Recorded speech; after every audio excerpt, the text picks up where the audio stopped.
जब हमारा लक्ष्य निश्चित हो जाता है कि हमें राधा वल्लभ जी के दर्शन करने जाने हैं, तो बीच में नौटंकी हो रहा हो, फिल्म चल रही हो, झगड़ा हो रहा हो, मिठाई बट रही हो, सच्चा लक्ष्य वाला है कि दर्शन करने के बाद ही अब जो कुछ होगा होगा। पहला काम होगा हमारा राधा वल्लभ जी के दर्शन करना। अगर वो बीच में मिठाई खाने लगता है, नौटंकी नाटक देखने लगता है, मनोरंजन करने लगता है, तो हो सकता है वहाँ पर्दा आ जाए, तो हम भागेंगे ना। तो हमें भजन को ऐसे संभालना है कि हमारे सामने संसार की नौटंकी आएगी, कभी अनुकूल कभी प्रतिकूल, कभी मिठाई अर्थात प्रलोभन आएंगे, कभी भय आएगा। हमको रुकना नहीं है। ये आएंगे, सबके जीवन में आते हैं। अगर हम प्रलोभनों में फंस गए तो भजन छूटेगा, अगर हम भयभीत हो गए तो भजन छूटेगा। दो ही बातें हैं, अनुकूलता या प्रतिकूलता, राग या द्वेष। अगर हम प्रतिकूलता अपमान से भयभीत हो गए तो मार्ग छूट जाएगा, और अनुकूलता सम्मान में फंस गए तो छूट जाएगा। तो हमें नाम को पकड़े रहना है। नए साधक को मन से नाम जपने की बात नहीं सोचनी चाहिए, क्योंकि ये बहुत अच्छी साधना के बाद स्थिति आती है। प्राथमिकता हमारी जबान से नाम उच्चारण की पहले काफी समय तक होनी चाहिए।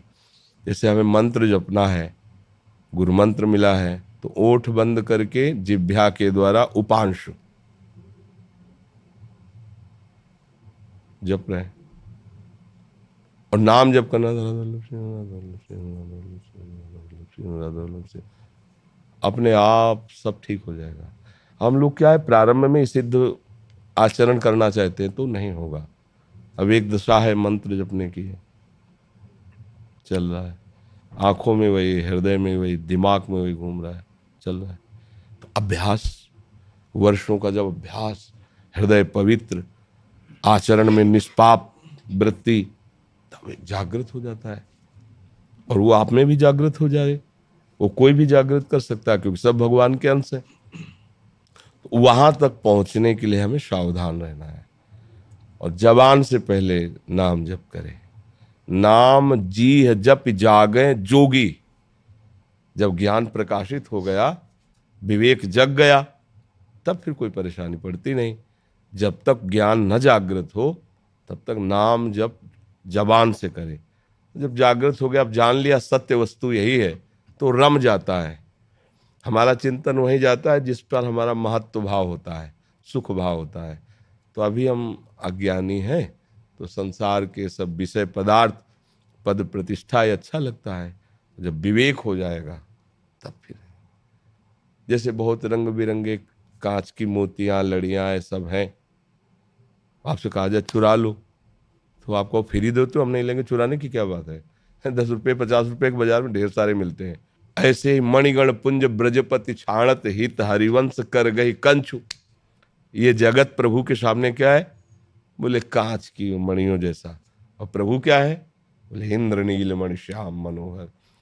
अब मणिगण पुंज, अथाह अपार महिमा युक्त भगवान है। पुंज माने समूह होता है। प्रभु तो ऐश्वर्य के समूह है, एक से एक ऐश्वर्य, एक से एक शक्तियां प्रभु की। तो प्रभु की प्राप्ति के लिए हमें जगत में जन्म हुआ, तो हम कांच न बटोरे।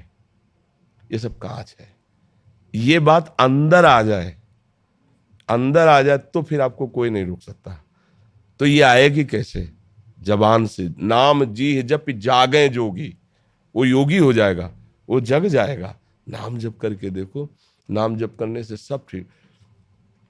महात्मा गांधी नाम जप के प्रभाव से इतने निर्भय थे कि वो, एक जो अंग्रेज आया था, क्या ना, डायर, उसने कहा पहला काम इंडिया में होगा महात्मा गांधी को गोली से शूट करूं, पहला काम होगा। क्योंकि ये सबसे बड़ी बाधा नजर आ रहे थे।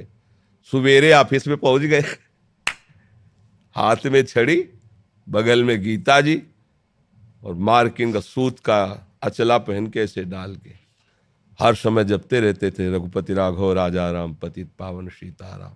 हर समय उनके नाम चलता रहता। और वो आकृति तो देखे ही था फोटो में, तो उसने देखा तुम महात्मा गांधी हो? हाँ, हमें कहते करमचंद महात्मा गांधी। उसका मतलब दिमाग काम नहीं कर रहा था कि जब मेरा ऐलान यहां हो चुका है कि हम पहला काम करेंगे महात्मा गांधी, और वो आदमी हमसे मिलने आ रहा है, सारी की सारी दिमाग की शक्ति खत्म थी, सामने महात्मा गांधी खड़े थे। क्योंकि नाम जापक है ना, इतनी हिम्मत, मृत्यु उनके सामने खिलौना थी। तो हमारे राष्ट्रपिता कहे गए है ना, हमारे राष्ट्रपिता, इनको हमारा भारत कैसे सम्मान दिया, राष्ट्रपिता कह के। देखो कुछ कमियां कुछ बड़ाइयां सबके जीवन में लगी रहती हैं, कोई ऐसा नहीं है जिसमें हम कमी ना निकाल सकें, निकालो तो, और कोई ऐसा नहीं जिसमें हम गुण ना निकाल सकें। तो भाई हमें अच्छाई पकड़नी है, कमी काहे को पकड़नी है। तो हमें हर जगह अच्छाई देखनी है। सबसे बड़ी अच्छाई भगवान नाम, अगर आप जप रहे हो तो आपको निर्भय कर देगी। और आपके पास इतनी बड़ी कीमती चीज़ है, इसलिए आप अपने को कभी ऐसा नहीं मानेंगे मैं निर्धन हूँ, मैं बहुत गरीब दरिद्र हूँ। आपको लगे भगवान का नाम है यार, हमारे भगवान जब जैसा चाहेंगे मुझे कर देंगे। तो इस नाम जप करो और धैर्य से रहो, गंदे आचरण न करना।